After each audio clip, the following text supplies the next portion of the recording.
is the complete opposite of somebody, of a sportsman, completely and utterly. Like my parents actually used to tell me to stop reading and go out and play some sports. Notice and to step in here against an opponent like Khan, this is a tremendous showcase.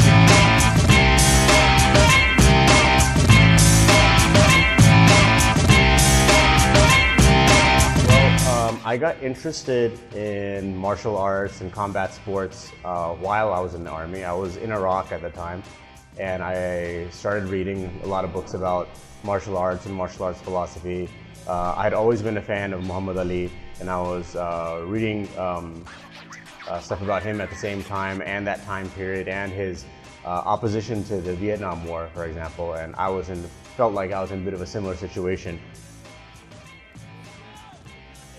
Let's call MMA simply the name of a competition in which all martial arts can come under one roof and they can compete under a limited rule set.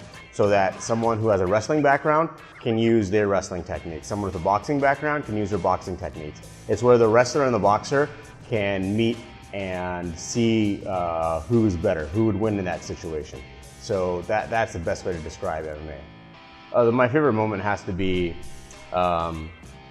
at the end of the first round of my first one championship fight, when I had gotten cut in that round and I had been afraid, and I think some people expected that the fight would be stopped because of the cut.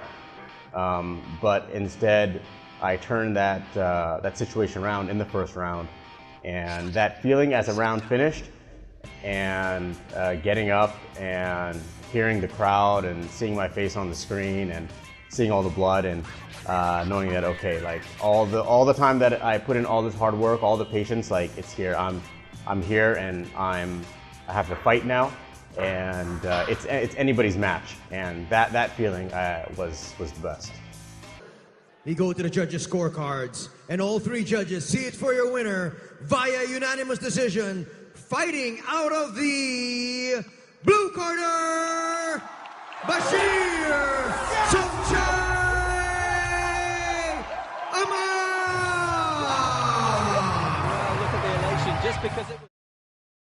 I always want to do something new, but this, like Shaheen Gym, I see the fruits of Shaheen Gym coming in maybe 10 years, and I do want this model to be replicated, but it'll take time, and right now I mean, it'll be great, and I know I'm going to do it. I just don't have anything like pen on paper yet, but it's going to happen. I mean, just put it out there, maybe 15 years from now, 10 years from now, 20 years from now, I'm not sure, but I would love to go to some of these small villages and open gyms like this. But in order for that to realistically happen, some of the kids here need to grow up and learn the technique so they can go and teach. There's just such a small talent pool that a lot of things are a little unfeasible, and it's just a matter of time, everybody catching up.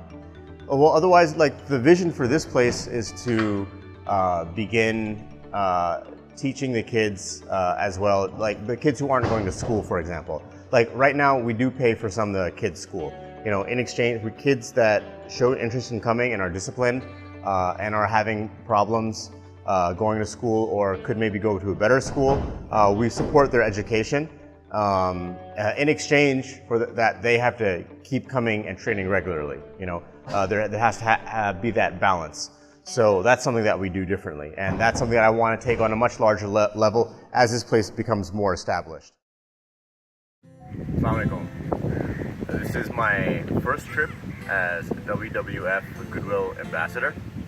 I always had a soft spot for wildlife. I've always had a concern about animals going extinct. That's why this collaboration with WWF is very, very natural. The cause that I've taken upon personally is that of vultures, which I did not know about until I started working with the WWF.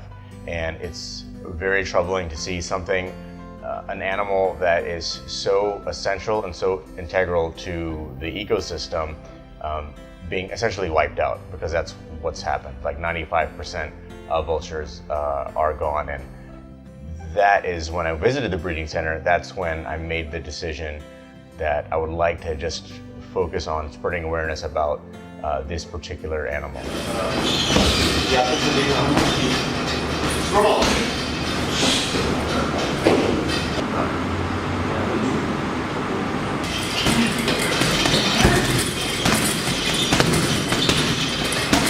This is something that you want to do. If you want to compete in MMA, then you should view this as something you want to do for the rest of your life. You know, this yes, I don't think anyone is going to be competing when they're 70 or 80 years old, but if you view this as a lifestyle, if you view this as something that you do on a daily basis and have fun with it, then you have a better chance of actually making it a profession for a period of your life.